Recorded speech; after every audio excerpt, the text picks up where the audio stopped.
Hello to everyone, welcome to my channel Beauty Tips.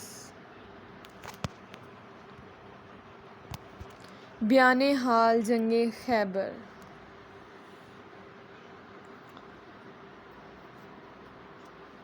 رسول اللہ نے 7ویں ہجری میں حج مبارک سے فارغ ہو کر جفرہ طیارہ سے مذہب مسلمان ہونے کی نجاشی کا سنا تو پھر خبر صلح پارس کے پہنچی. اس کے بعد اپنے خیبر کی طرف باہرات جہاد کوچ فرمایا اور لشکر وہاں پہنچے. ادھر خیبر کے یہود بھی فوجی کثرت لے کر مقابلے کو آئے.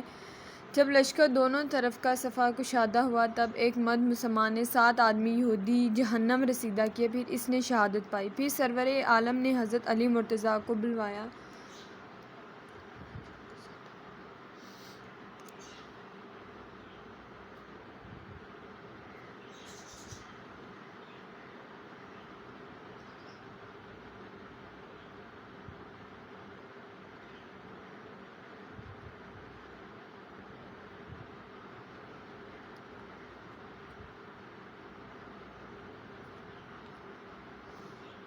حکم جنگ کا صادر فرمایا. اس وقت حضرت علی آنکھوں میں شدید درد تھا. حضرت نے ان کے واسطے دعا فرمائی. اللہ تعالیٰ نے دعا قبول فرمائی. آرام ہوتے ہی حضرت علی مرتضیٰ اپنے تیز و برق رفتار گھوڑے پر سوار ہو کر اپنی تلوار کو اپنے ہاتھ میں لے کر جنگ میدان میں آ کر نعرہ بلند کیا. یہ سنتے ہی یہودیوں نے آپ پر شدید حملہ کیا.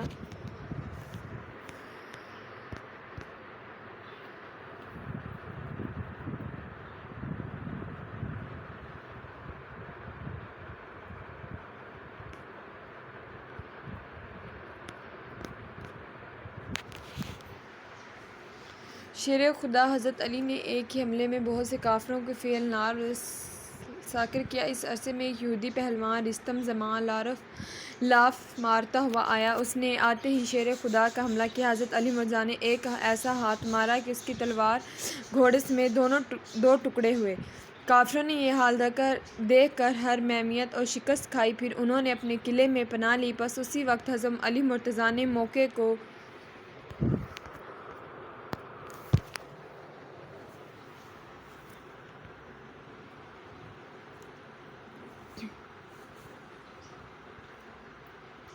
غنیمت جان کر درہ خیبر کو پکڑ کر زور کے امت کا دکھایا تو تمام قلعے میں زلزلہ کا طاری ہو گیا. خدا کے حکم سے دروازہ اکھڑ کر خاسر و فیصل کے پیچھے گرا تو پھر لشکر بھی اسلام میں داخل ہو گیا. وہاں بھی مال و دولت بہت کچھ ہاتھ آیا. بہت یہودی قتل ہوئے. کثیر تعداد میں مرد و